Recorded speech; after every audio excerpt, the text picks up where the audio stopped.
तो पीएचपी का असली यूज़ हम किसी डेटाबेस के साथ करते हैं। तो यहाँ पे हमारे पास होता है माई सबसे लेटेस्ट और लेटेस्ट नहीं, मोस्ट पॉपुलर जो हम पीएचपी के साथ यूज़ करेंगे डेटाबेस को, ठीक है। तो हम इसके साथ क्या कर सकते हैं, using PHP we can connect and manipulate databases, okay. And जो हमारा MySQL डेटाबेस होता है वो बहुत फास्ट होता है, रिलायबल होता है और इजी टू यूज़ होता है, ठीक है। MySQL यूजेज स्टैंडर्ड SQL, ठीक है। और ये एक Curie language based database system होता है, ठीक है। तो इस पे हम वर्क करेंगे। तो जो इसमें डेटाबेस के अंदर होगा स्टोर, वो डेटा हमारी टेबल्स के फॉर्म में होगी, ठीक है। इसमें हम table is a collection of related data, जिसके अंदर रोज़ और कॉलम होंगे हमारे, ठीक है। और उसी रोज़ और कॉलम्स के अंदर हमारी जो डेटा होगी वो सिक्वेंशियल फॉर्म में स्टोर होगी, ठीक है। तो ये एक प्रकार का स्ट्रक्चर डेटा टाइप है हमारी डेटाबेस। MySQL को हमें इंस्टॉल करने की ज़रूरत नहीं पड़ेगी, क्योंकि ज़्यादातर केसेस में जो हमारी MySQL डेटाबेस होती है वो PHP के साथ ही, जिस भी हम सर्वर का यूज़ करेंगे या फिर जिस एप्लीकेशन का यूज़ करेंगे उसके साथ ही ये इंस्टॉल हो जाती है, ठीक है। इन केस अगर वो यहाँ से कुछ एरर देती है तो हम यूज़ कर सकते हैं mysql.com, जहाँ पे हम जाके MySQL को डाउनलोड कर सकते हैं, ठीक है। बट सेम के साथ ये हमारे पास ऑलरेडी बिल्ड आती है, ठीक है। यहाँ पे हम मॉड्यूल में अपनी देख सकते हैं, यहाँ पे हमारे पास MySQL बिल्ड है, जिसे मैंने यहाँ पे चालू कर रखा है, ठीक है। सर्विस हमारी ऑन है। MySQL डेटाबेस को क्रिएट करने के लिए हम क्या करेंगे, जो भी हमारी कोड होगी उसके बीच में हम अपने PHP की टैग लगाएंगे। वहाँ पे इसमें हम 3 चीज़ें करते हैं, ठीक है। तो सबसे पहले हम पैरामीटर डिफाइन करेंगे, जिसके अंदर हम होस्ट डालेंगे। इसके अंदर हम अपनी सर्वर नेम जो भी होगी हमारी डोमेन नेम वो डालेंगे, ठीक है। अब यहाँ पे लॉगिन हम क्रिएट करते हैं रूट, ठीक है। और पासवर्ड भी रूट हम क्रिएट करेंगे, बट यहाँ पे पासवर्ड हम नल रखेंगे, ओके। तो यहाँ पे पासवर्ड हम नल रखते हैं। अब यहाँ पे सेकंड हमें कनेक्शन बिल्ड करना होगा, ठीक है। Connect to MySQL server. अब यहाँ पे हम कनेक्शन बिल्ड करेंगे। यहाँ पे new MySQL i host login और पासवर्ड, ओके। तो यहाँ पे हम MySQL आई का यूज़ इसलिए कर रहे हैं, यहाँ पे देख लेते हैं MySQL की जगह MySQL आई क्यों यूज़ कर रहा है। तो यहाँ पे हमारे पास दो तरह की MySQL की डेटाबेसेस बन सकते हैं। एक जिसे हम MySQL से लिखेंगे यहाँ पे, और एक जिसे हम PDF से लिखेंगे। तो हमारी MySQL क्या करती है, AI स्टैंड्स फॉर इम्प्रूव, ठीक है। और जो हमारी PDF क्या है, PHP डेटा ऑब्जेक्ट। तो हमें इस इम्प्रूव्ड वाली का यूज़ करना है, ठीक है। दोनों हमारे ऑब्जेक्ट ओरिएंटेड है, बट ये जो हमारी MySQL आई वाली है इसमें हम बेटर API या प्रोसीजरल API के साथ वर्क करेंगे, ठीक है। इसलिए हम MySQL आई का यूज़ करेंगे। नेक्स्ट हम इसमें कनेक्शन एरर के लिए एक कोड लिख देते हैं, ठीक है। इस कनेक्शन कनेक्ट एरर, यहाँ पे डाई, तो उसके बाद डाई किया हमने कनेक्शन फेल्ड डॉट कॉन्केटेनेशन लगाएंगे यहाँ पे, और कनेक्शन एरर, ओके। अब यहाँ पे हम एल्स की कंडीशन नहीं लगाएंगे, हम डायरेक्ट इसे एग्जीक्यूट कराएंगे, ठीक है। MySQL database connected successfully. अगर हमारी जो है इस लाइन को अगर छोड़ दें और ऊपर वाली सारी लाइन हमारी काम कर रही हैं, तो ये हमारे पास प्रिंट होके आना चाहिए, ठीक है। यहाँ पे हम ऊपर लिख देते हैं MySQL इन PHP, नहीं विथ सही रहेगा, ठीक है, MySQL विथ PHP। अब इसे अगर हम रिलोड करें तो हम पाएंगे MySQL डेटाबेस कनेक्टेड सक्सेसफुली, क्योंकि हमने यहाँ पे ईगो लगाया था।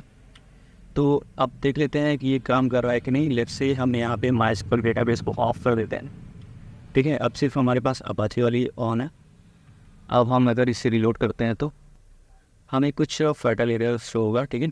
बट अगेन अगर हम इसे स्टार्ट कर देते हैं उसके बाद फिर से रिलोड करते हैं तो MySQL database connected successfully, okay. अब देख लेते हैं डेटाबेसेस को क्रिएट कैसे करना है, ठीक है। तो सेम स्टेप्स रहेंगे हमारे। यहाँ पे हम लिख लेते हैं क्रिएट डेटाबेस। अब यहाँ पे $SQL लिख लेते हैं क्रिएट। अब यहाँ पे जो हमारी SQL वाली क्वेरी रहेगी वो हम इसके अंदर वर्क करेंगे, PHP के अंदर हम इसे लिखेंगे, ठीक है। यहाँ पे क्रिएट डेटाबेस नाम का एक हमारे पास कमांड कह सकते हैं, ठीक है, होता है, जिसको हम यूज़ करेंगे अपनी PHP के अंदर। अब यहाँ पे इफ़ नॉट एग्जिस्ट यानी कि एग्जिस्ट नहीं है तो वो क्रिएट कर देगा क्या, OP को, ठीक है। यहाँ पे हम क्रिएट कर रहे हैं database, if not exist OP create कर देगा, ठीक है।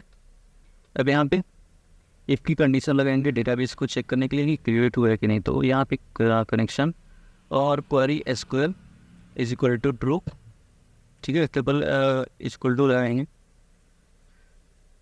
अब यहाँ पे हम एक और डेटाबेस क्रिएटेड सक्सेसफुली, एल्स की कंडीशन लगाएंगे जब हमारी कोई एरर आ जाती है तब, तो error creating database dot connection error.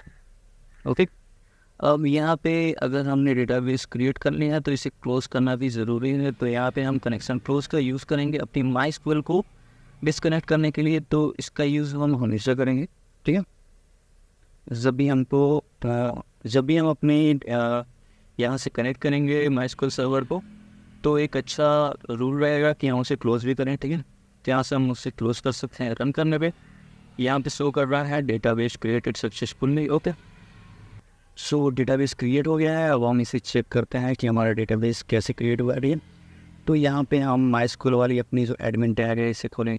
कुछ टाइम के बाद ये ऐसे खुलेगा, तो यहाँ आप देख सकते हैं यहाँ पे एक ओपी नाम की डेटाबेस फाइल जो है यहाँ पे बन चुकी है। ओके, यहाँ पे अभी हमने कोई टेबल नहीं डाली है, तो इसमें क्रिएट न्यू टेबल का ऑप्शन आ रहा है, बट हम इसे PHP के अंदर डालेंगे, ठीक है। अब जो हमारी डेटाबेस है यहाँ पे क्रिएट हो चुकी है, तो अब अगर हम इसे डिलीट करना चाहें तो डिलीट कर सकते हैं, बट सेम डेटाबेस हम नहीं क्रिएट कर सकते। ओके, तो अगर हम यहाँ पे अपनी लाइन के अंदर अगर अंडर स्कोर करके अगर 1 लिखता हूँ मैं, तो यहाँ पे मैं पाऊँगा कि जो हमारे डेटाबेस है, जो हमारे ओपी वाले, सो अगर हम यहाँ पे एक और डेटाबेस बनाए हैं, ठीक है, और उसके अंदर अगर अंडर स्कोर लगा के हम कोई सभी उसके अंदर मतलब अलग सी पैरामीटर ऐड कर दें, ठीक है, तो क्या हो, तो यहाँ पे जैसे ही हम पेज को अपनी रिफ्रेश करेंगे, जो हमारी PHP वाली फाइल रहेगी, उसके बाद जैसे ही हम इसको रिफ्रेश करेंगे, यहाँ पे हमें मिलेगा एक जो भी हमारे डेटाबेस है इसके अंदर एक और डेटाबेस, ठीक है। यहाँ पे 2 डेटाबेसेस क्रिएट हो गई हैं हमारे पास, OP_1, ठीक है। यहाँ पे 2 डेटाबेस हमारे पास क्रिएट हो गई हैं इस OP वाले फोल्डर के अंदर। OP क्यों है? क्योंकि हमने इसके अंदर OP नाम का पहले ही वेरिएबल बना रखा है, तो वो पहले से ही उन दोनों को मर्ज करके एक फाइल के अंदर एक डिब्बा जैसा आइकॉन दिख रहा होगा आपको, here you can see it. Okay, database तो क्रिएट कर लिया, बट अगर अब हमें इसके अंदर और टेबल्स को ऐड करना है तो हम यूज़ करेंगे यहाँ पे एक डेटाबेस का वेरिएबल लेंगे जिसके अंदर हम उसकी वैल्यू देते हैं, लेट्स से कास्ट। ओके, अब यहाँ पे हम डिफाइन कर देंगे अपने डेटाबेस को करेक्शन के अंदर, और फिर लास्ट वाली लाइन में यहाँ पे हमें एक क्वेरी लेनी है, ठीक है, कनेक्शन क्लोज। ये हम हमेशा लेंगे जब भी हमें यूज़ करना होगा अपनी इस कनेक्शन वाले को स्टार्ट करने के लिए, तो हम क्लोज वाला हमेशा लेंगे, ठीक है।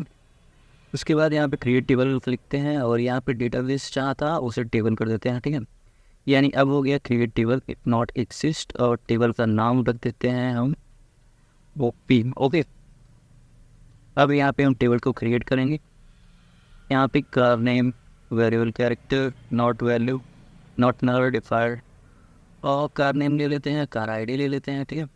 इंटीजर हमने 10 कैरेक्टर्स का रखा है, ठीक है, यानी कि 10 तक वैल्यू आएगी इंटीजर की, तो वो उससे आगे नहीं रहेगी। और वेरिएबल की कैरेक्टर हमने 20 की रखी है, उससे ज़्यादा कैरेक्टर्स को ये एक्सेप्ट नहीं करेगा।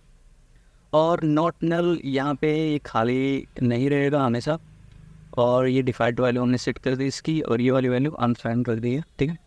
नॉट नल ऑटो इंक्रीमेंट, यानी अपने हिसाब से बढ़ेगा।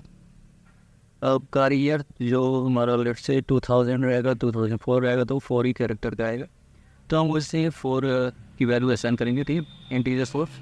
कार रेटिंग भी हमारी 1 to 5 रहेगी, तो 1 स्टार 2 स्टार 3 स्टार 5 स्टार, तो हम उसे 1 रखते हैं।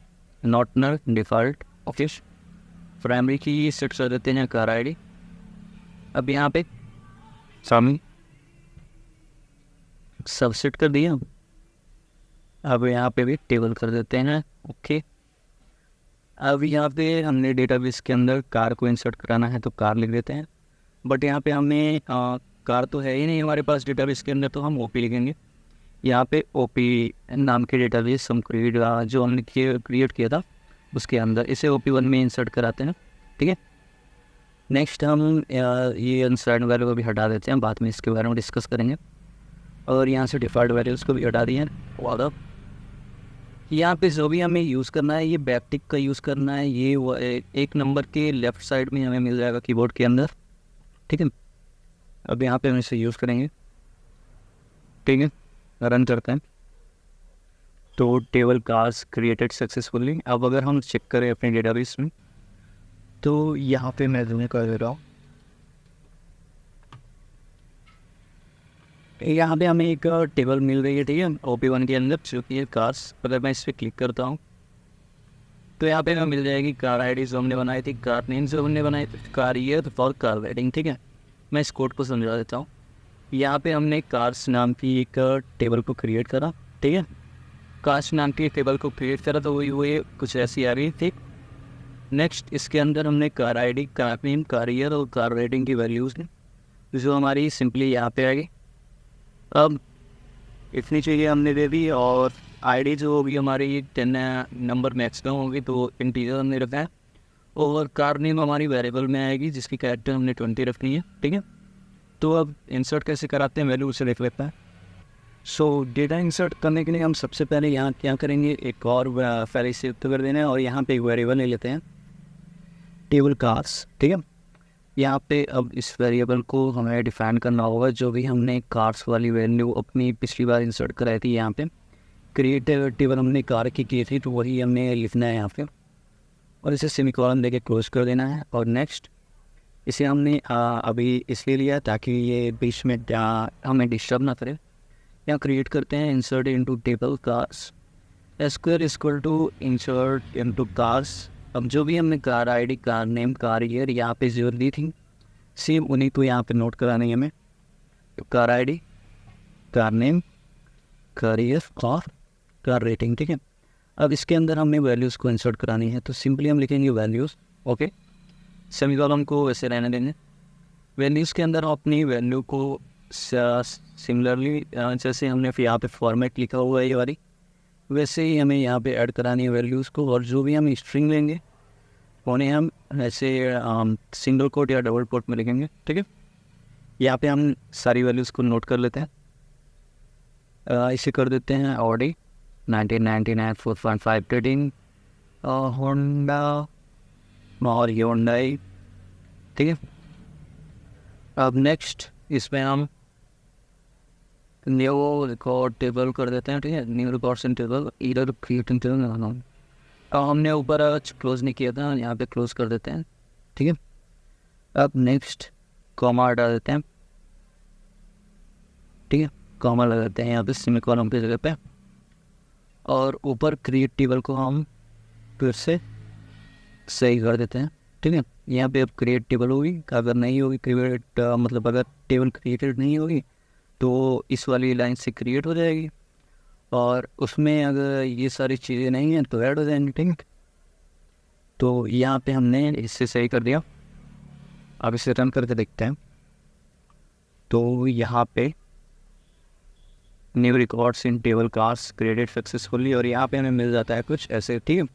यहाँ पे हमें मिल जाएगी ओपी के अंदर अपनी कार्स मिल जाएंगी, कॉलम्स मिल जाएंगी, और उसके अंदर हमारे पास जितने भी रोज़ हैं वो सारी हमें मिल जा रही हैं, ठीक है। लैम्बोर्गिनी कार, और यहाँ पे देखें लैम्बोर्गिनी कार, ये सारी। और अदर वैल्यूज़ को ऐड करने के लिए तो एक चीज़ यहाँ पे आप नोट करेंगे कि जो भी हम डेटाबेस को क्रिएट करेंगे उसको ही हम दोबारा एक ही नाम से डेटाबेस नहीं क्रिएट कर सकते हैं, और एक ही नाम से टेबल दोबारा नहीं क्रिएट कर सकते हैं। बट जो हम वैल्यूज़ लेंगे उसमें से प्राइमरी की को छोड़ के सारी वैल्यूज़ को हम रिपीट कर सकते हैं। जैसे कि मैंने यहाँ पे कार में किया, ठीक है। तो कार में आपको दिख रहा होगा, यहाँ पे कार में आपको दिख रहा होगा 5 2 टाइम्स है, फिर भी इतने एक्सेप्ट कर लिया है।